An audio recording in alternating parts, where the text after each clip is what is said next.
Vamos a hablar hoy sobre la ética. Vamos a conversar algunos aportes que la ética nos hace para transformarnos nosotros como seres humanos, para transformar el mundo. Y el mundo es el espacio de nuestra familia, de nuestro trabajo, de nuestra sociedad, etc. Empiezo con una frase de una de las personas más importantes en la ética contemporánea, el doctor Van Potter. Él planteaba en la década de los 70, específicamente en el año 70, que la supervivencia de la especie humana va a requerir que desarrollemos y mantengamos un buen sistema ético. Él estaba preocupado por la calidad de vida que teníamos los ciudadanos en ese momento en el mundo, por problemas ambientales, por problemas de tensiones entre los países, guerras, etc., pero también de que la especie humana sobreviviera. Y por eso es uno de los que nos ha ayudado a entender cuál es el papel de la ética contemporánea en la vida de una sociedad. La definición que vamos a mirar es la definición de él, que es una buena definición. No la voy a leer, sino que voy a extraer unos elementos que me parecen muy importantes. En primer lugar, que la ética es una disciplina, tiene un formalismo, tiene un rigor, tiene unos procesos para darle seriedad e identidad. Segundo, que combina dos elementos, conocimiento y reflexión. El doctor Potter enfatizaba mucho la importancia de un conocimiento válido, con evidencia, pero no solo el conocimiento. Necesitábamos hacer lo que es específicamente humano, que es reflexionar, que es pensar, que a veces se nos olvida y nos aprendemos de memoria cosas, ¿no? Reflexionar, o sea, ponerle el contexto a ese conocimiento, a esa realidad, a ese problema que queremos abordar. Buscando que, pues lo que era su gran preocupación, la supervivencia humana, pero no cualquier supervivencia, sino con una calidad de vida. Un elemento importante de la ética contemporánea que luego vamos a enfatizar que se separó de la ética tradicional, de la ética filosófica y ligada a muchas morales religiosas, es que la ética actual integra la vida porque permea todos los espacios de la vida. No solamente es una manera de ser, es una manera de comportarnos, sino que llega a todos los espacios, a nuestra vida privada, a nuestra vida de familia, a nuestra vida en la sociedad, en el trabajo, etc. Y es consistente porque si tenemos esa claridad de esa actitud ante la vida positiva y de contribuir a que esa vida sea mejor, tanto individual como colectivamente, pues no vamos a tener dificultades para actuar de acuerdo a unos principios éticos que mencionaremos más adelante. Y porque finalmente, ¿qué es lo ético? Lo que beneficia al ser humano de manera individual y de manera colectiva. Porque no debemos hacer como una antinomia que es o el individuo o la sociedad, no. El individuo y la sociedad, porque al fin y al cabo la sociedad está compuesta de individuos que aprenden a trabajar colectivamente, que aprenden a convivir, que aprenden a respetar sus diferencias. Hay dos características que siempre me gusta plantear cuando hablamos de la ética contemporánea, y es que hay una ruptura que uno podría situar por los años 70, pero estos procesos se van trabajando progresivamente y de pronto a flor, entre la nueva ética, que hemos llamado la bioética, o la ética civil, o la bioética civil, son nombres para designar las mismas realidades que la separan de la ética clásica. Y es el carácter dialógico del procedimiento, o sea, es en el diálogo, en la argumentación, en la contraargumentación, como los seres humanos llegamos a acuerdos. Pero segundo, la interdisciplinariedad. La ética no es patrimonio ni de los filósofos, ni de los teólogos, ni de los humanistas, no, de todos los seres humanos, desde la disciplina donde trabajemos o del oficio. Confluyen todas las miradas, por eso los comités de ética se enriquecen cuando tienen al abogado, tienen al ingeniero, al médico, al filósofo, al sociólogo, al psicólogo, etcétera, etcétera. O sea, es interdisciplinar. Durante muchos siglos era muy privilegio sí, generalmente del filósofo y del teólogo. Esos dos eran como los que hablaban con cierta autoridad y los demás como que oían. Hoy no, hoy todos participamos y eso hace que esta ética no sea un decálogo de prohibiciones o esto hay que hacerlo, como en algún momento con las morales se da, que uno casi que saca el librito del bolsillo y dice, sí, está bien, la moral lo autoriza o no lo autoriza. No, la ética nos pone a pensar y a llegar a acuerdos y a respetar esos acuerdos a los cuales llegamos.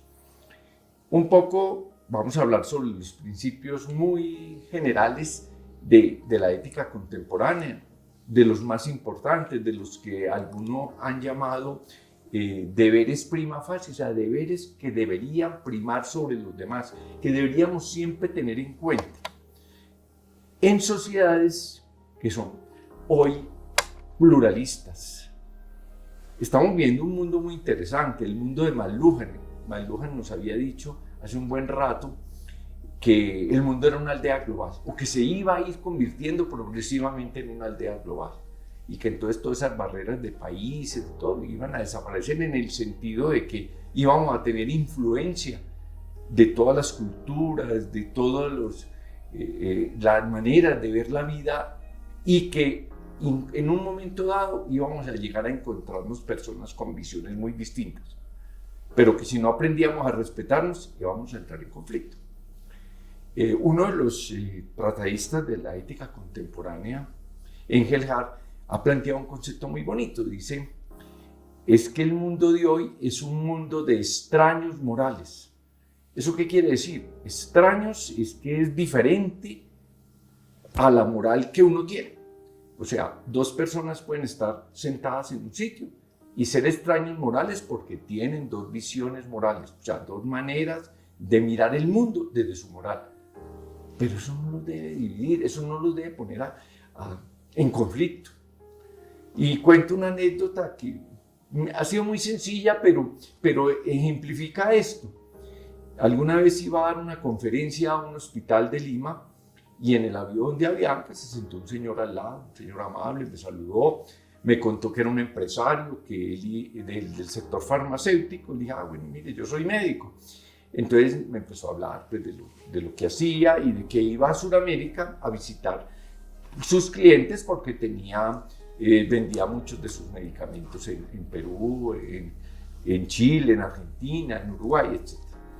En un momento del viaje, la azafata muy amablemente nos dice, señores, vamos a servir la comida. ¿Ustedes qué quieren comer?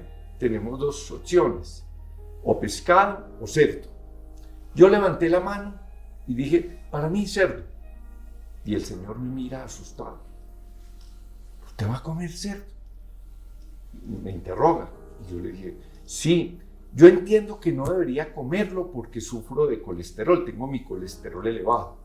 Y la carne de cerdo puede subir el colesterol. Pero le dije de una manera jocosa, como lo que le dan a uno en un avión es una muestra médica, porque es una cosita así chiquita, eso no me sube el colesterol y me va a dar el gustico de comer. El señor me mira y me dice, no, es que no, yo no estoy preocupado que usted coma cerdo porque el cerdo le suba el colesterol. Es porque el cerdo es un animal impuro. ¿Y usted cómo se va a comer carne de un animal impuro? Usted sabe lo que lo afecta a usted. En ese momento yo dije, estoy con un extraño moral, con los famosos extraños morales. Lo miré de manera amigable y le dije, usted y yo estamos en dos orillas morales, o sea, dos orillas distintas de interpretación del mundo, de la vida, etc. Pero tenemos que ser capaces de seguir viajando, conversando, como lo estamos haciendo tan amigablemente. Entonces, por favor, permítame a mí comerme mi cerdito, que para mí no tiene ninguna connotación moral. La única connotación es que me sube el colesterol, y como es tan poquito, pues probablemente ni siquiera me lo subo. Entonces déjenmelo comer. Pero yo no le voy a decir a usted que coma cerdo, no. Yo respeto que para usted es un animal impuro y usted coma su pescadito y comiéndolo seguimos conversando, seguimos siendo amigos en este viaje, pero nos respetamos nuestras visiones morales. Eso es lo que es un contexto pluralista en una sociedad de extraños morales. ¿Cuáles son los principios éticos? Digamos que hay un número de principios que ha ido creciendo. Inicialmente se esbozaron 3 nomás: el respeto por la autonomía, explicaré 2 cositas luego, la beneficencia y la justicia. Luego, más adelante, hacia finales, esos se plantearon en el informe de Belmont hacia mitad de los años 70, pero hacia el final de los 70 algunos plantearon, específicamente Becham y Children, 2 personas muy importantes en la sociedad norteamericana. El uno, Becham, había participado del informe de Belmont y dijo, bueno, separemos el principio de beneficencia en 2, dividámoslo en 2. No hacer daño y, por otro lado, hacer el bien. Entonces aparece un nuevo principio: respeto por la autonomía, que ya lo teníamos; no hacer daño, que se llama no maleficencia. Es una palabra pues castilla y todo, pero nos gusta traducirlo como no hacer daño. El principio de beneficencia y el principio de justicia. Y en este siglo XXI, a raíz de las investigaciones en genética, de la manipulación genética, de todas las posibilidades que se han dado, de meternos en la genética humana y cambiar la herencia y cambiar las generaciones que vienen, etc., con los riesgos que eso tiene, aparece el principio de precaución. Es decir, cuidado cuando intervenimos a seres humanos y tocamos su genética, tocamos su ADN, estamos tocando su herencia también, su herencia biológica. Entonces, vamos con despacio.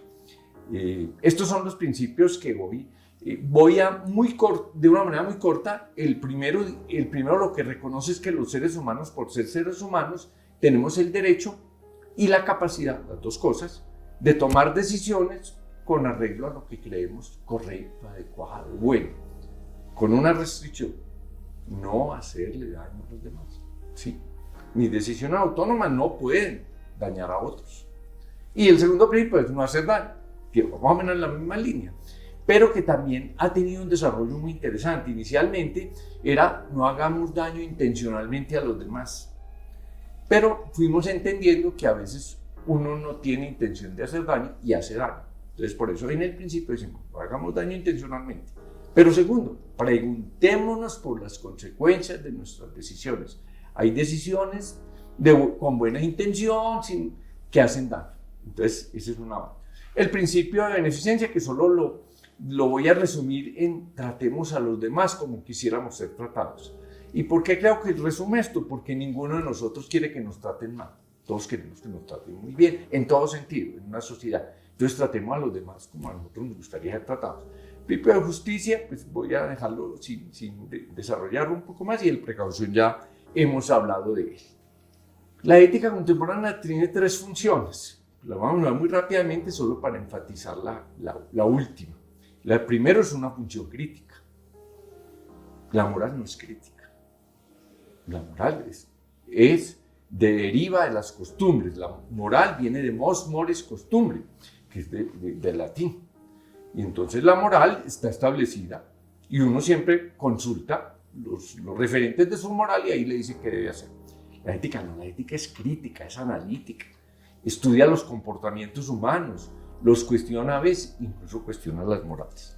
Segundo, la ética determina unos principios para que nos orienten en términos de cómo tomar buenas decisiones, básicamente, y buenas decisiones, las que a la sociedad le ayudan, le sirven para ser una mejor sociedad, y al individuo probablemente que está en esa sociedad. Y tercero, bien interesante, ayuda a que esas buenas decisiones contribuyan al sentido, a generar un sentido de la vida para ser felices. Aquí ha aportado mucho en ese sentido Viktor Frankl, este famoso psiquiatra que estuvo en los campos de concentración nazi, que luego escribe una serie de libros de los cuales, pues para mí el más recomendado es El hombre en busca del sentido. Dice, lo más importante para un ser humano es encontrarle sentido a lo que hace, si no, su vida es de una baja calidad y sufre mucho por eso. Entonces la ética contribuye a que le encontremos sentido a la vida para ser felices. Porque finalmente, si al llegar, cuando acabamos nuestra vida, cuando estamos viendo cerca el terminar la vida, no hemos sido felices, quiere decir que fracasamos en